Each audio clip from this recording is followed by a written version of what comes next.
I'm gonna click to RC. All right, not a lot you're seeing here. I mean, you see the low C, then you see a couple controllers. Basically what we're doing is that's not what we're working on, kind of anyway. We're actually doing a bomber installation and a little bit more of an informational video, I guess you should say, since we haven't done one in a while. What we're doing here though is that, so right now the bomber is running off of the stock TRX controller system, just the receiver transmitter. And I want to go ahead and, because the bomber is I'm only using 3 channels anyway, so I really want to keep it, I want to go with a better controller. There's no reason why the low C needs the GTS 3B. You can see right here, zoom in, or we'll get closer here. There you go. So we're going to go ahead and put the stock setup, or the stock Traxxas setup, onto the low C, and then use this setup for the bomber. Talk real quick about the front here. I'm going to get lower. Okay, as you can see, the bomber skid plate here in the front, you can kind of tell too that it's a little misshapen there. I don't know if you can see that. I'll go to the side and show you. Sorry about the zoom there. I guess this one's not going to show us. They're pretty bent, and what's happening is because this here is actually was hitting it quite a bit. It's also, you can see that moves, so that needs to be Loctited, but it's metal going into plastic, so we're going to Loctite it anyway. Not usually recommended if you're doing metal to plastic. Usually the plastic is pretty good at kind of holding the screws, but you know, it's not quite working anymore. So this can flex in because it's plastic. So this is another potential, this will be another part we'll upgrade down the road as well. I think it's pretty much the next step what we're doing. But you do have to be aware if you're going to get this particular, and we'll put the link in the description. It's pretty cheap, another Amazon type deal. It comes with a lower with the lower skid plate as well, which is perfectly fine, does its job. But the front here, you know, it's pretty thin metal. So what we're going to do, we're going to take all the lettering here. Oh, it's hard to see.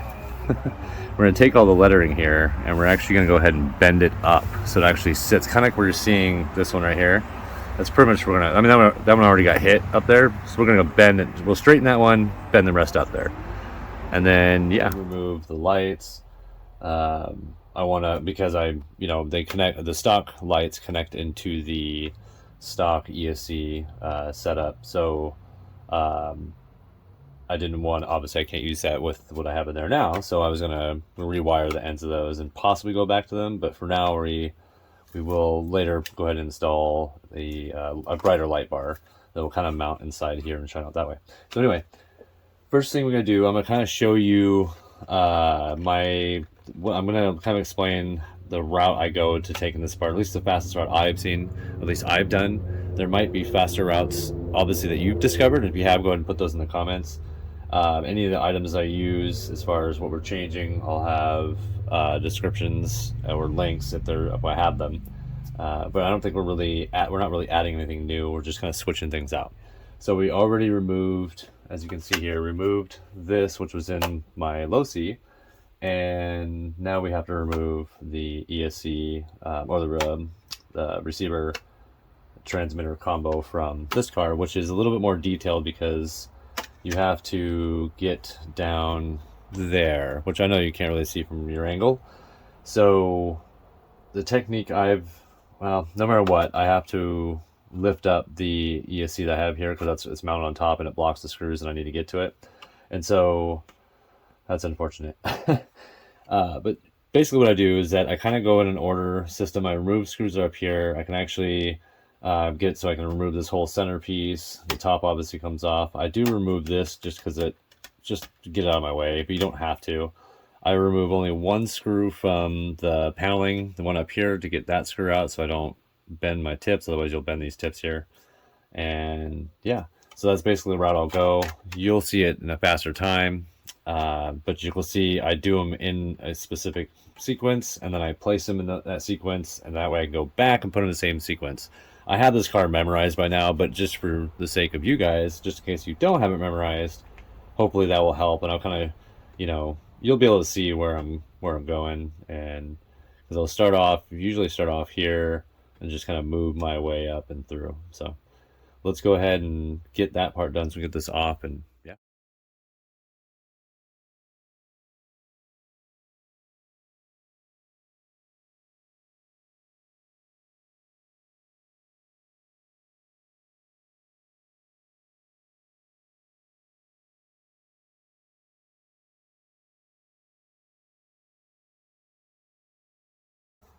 Okay, so we got the top off, got the center kind of opened up. I'm not going to remove the battery spacer thing here. And then pretty much, I mean, that's really all I got to do. We're going to go ahead and pry the E.S.C. It's just double-sided sticky tape. We'll pry that off. Go ahead and open up the E.S.C. here, or the receiver box, and then we're going to switch it all out. So this is pretty much the same thing you'll do with any RCs. If this is the route you're going, if you ever needed a, you know, maybe a little helpful video on if switching your transmission receiver setups, you know, it's pretty much, it's kind of the same for every RC. You know, you'll find a receiver box, you'll get into the receiver box, you'll either change it out or add wires, remove wires. Some are 3-channel, 4-channel, 5-channel, 6-channel. I mean, you can go even higher than that if you go into the robotic side of things. So this pretty much will cover most of your RCs. You just got to figure out where it is and the best route to get to it. Sometimes you'll have, you know, scenarios where your E.S.C, your receiver, your E.S.C is on top of your receiver box, and like me, you'll have to rip it off. We'll apply new every time. You'll find, I mean, I don't know if you've tested it, but if you haven't yet, you'll find that most of the time the double-sided sticky is not reusable. So you'll think it is, and if it's, you know, if you get something hot enough and it's, you know, you still maintain a lot of the stickiness to it, and it gets warm again, it could reset itself, you know, kind of recure itself to the whatever you're attaching to. But if you have a car that's moving fast, bashers or any of that kind of stuff, you'll, I mean, if you haven't experienced it yet, you will. Always gotta apply new. I usually wipe down the surface with some alcohol to make it clean, but we're not gonna do that yet. So go ahead and crack in here. I do have an electric drill that I use, or electric one that I use to get into a lot of this stuff to make it faster, but for the sake of the video, we're going to do it all by hand. I never put the items back using electric drill. I always do it by hand. Just because, well, I don't want to strip anything, and a lot of times these little screws and bolts and whatever stuff you want to use with RCs, they tend to strip a lot. And if you have tools like I do, and they're, you know, over time you'll find over excessive use will round them out, and you'll start, you know, they'll start stripping things more and more. So you gotta kind of pay attention to that kind of stuff too. You will, if you don't keep an eye on your bits, they do go out. Bits don't last forever. No matter, anybody in construction, you all know that. We all know that bits do not last. These aren't permanent. They're supposed to be replaceable. I don't know. I can't tell you how many. I used to work construction, and I can't tell you how many people, some of our guys would go through, you know, 4 to 5 fillet bits in just one day. And yep, I gave him crap. Don't worry. I think we all did. Anyway, okay. So we got that off. That's what we'll look like in there. It does have the reverse servo setup, I believe. I think it's required to the servo. So many wires in here. Yeah, I believe this is for our servo here. Yeah, it's for the servo. So it's basically just a little jumper that we put in between that reverses how the servo runs if your remote doesn't do it itself. And since we were using the Traxxas one, it didn't have that option, but now we should be able to not have to use this anymore, which will save us space, because the FSGT3B does have that. So let's go ahead. Now you see that we opened it. What we're going to do for wiring, we'll just pry that out. We'll end up connecting the same, we'll make sure we're connecting the same kind of wiring setup. And then, yeah, I mean, it's pretty self-explanatory. It's just more the tedious work you got to do to get in there. But yeah, we'll go ahead and kind of speed through that. And if I find something important that we should discuss, I'll make sure to stop and tell you.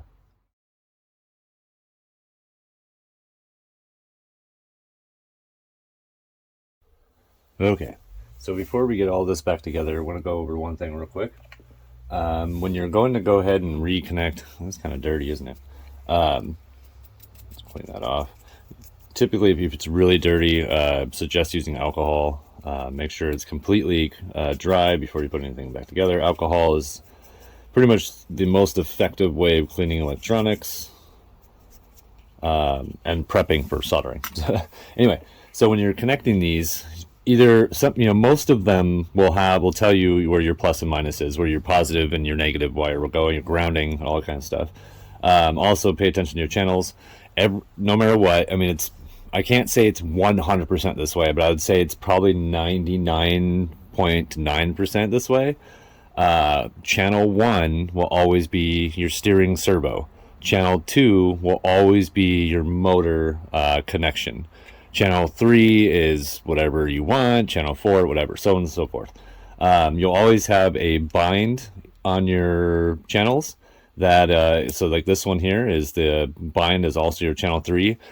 If you run out of channels and you're needing something with constant power that's running, let's say I would say 3 volts or less, or something that can require burning off of 3 volts, you can use your bind as a constant power source as well. I would try to avoid it if you can, but it doesn't hurt. If you've already binded your vehicle, all that kind of stuff, it doesn't hurt anything to use it. So you can use it as an actual power source channel. So just make sure that if they're already plugged in, they don't have the positive negative little indication that you can kind of see on here. I'm not sure if you can actually see that, but just follow suit into which way direction it goes. Usually if you have the little cut slices in these where some of your connections, I'm gonna grab one here. Some of your connections here may have a little track line that goes here. It's kind of more of an older thing. It's not really used as much anymore. You'll almost always find that to be on the plus side. It's not 100% of, like I said, not 100% of the time, but usually it'll help you if you don't have indicators for positive and negative. The little slice, a little extra extruded plastic that slides on this rail here, that's usually the positive side, if that helps you. So that way you can kind of see. But this one already indicates, we have an S, we have a plus, and we have a negative. Negative's on the outside, plus in the middle. Control would be on the outside. So just want to make sure we get that cleared up for those of you that are never done this before and don't quite understand how that works. So just remember, channel 1 steering servo, channel 2 motor connection. That's just the 2 main ones you'll need to always memorize. If you have a Traxxas, since we removed the Traxxas out of here, find it here in a second. Since this is the FSGT3B, this one here, pretty simple. This is your stock Traxxas, and the only reason I'm showing this for this scenario because I happen to pull it out. It's kind of they also have your plus and minus indicator on here. It's really hard to see, but it's right up here. Yeah, sorry about the light. It's right up here. Let's see if we can help this situation. There we go. So it's right up here at the top. You'll see your plus and minus. Your minus, I believe, is on the outside, plus in the middle. Same kind of the setup. What you'll notice with these, though, this actually has 2 channel 1s on there. And the reason that being is some offer to have the ability to steer have dual steering. So that's what's cool about the Traxxas. If you have a Traxxas and you have like a TRX and you have this TQ, that's kind of something good to know. You have 2 different steering options that can be used for those purposes. You can actually use one for more of a servo purpose in case you want to be creative and have open doors, lifts, or other types of things that are on your RC. Even if you have the ability to, you'd have to, it would take some engineering and some robotics stuff, whatever, or I guess electrical engineering kind of pattern to do it, but you could do like a winch, servo winch. So anyway, we're going to speed through getting this reinstalled. Remember, this is the one that's going in here now. so that way we can use the FSGT3B. Then we have the next video after this will be installing the rear links, which that will be a super short video. This one's a little bit longer because I wanted to kind of show, you know, it's kind of important to know. There's a lot of people out there that do these switches on a regular basis, and you kind of get familiarized with it. But for those of you that haven't done it, this is, you know, just kind of a help video for you guys on doing that. Because remember, this will play into like basically any of your RCs. It's the same switch you'll do with any of your bashers, your rock bouncers, your crawlers, your boats, your RC planes, quadcopters. I mean, it's all the same method. So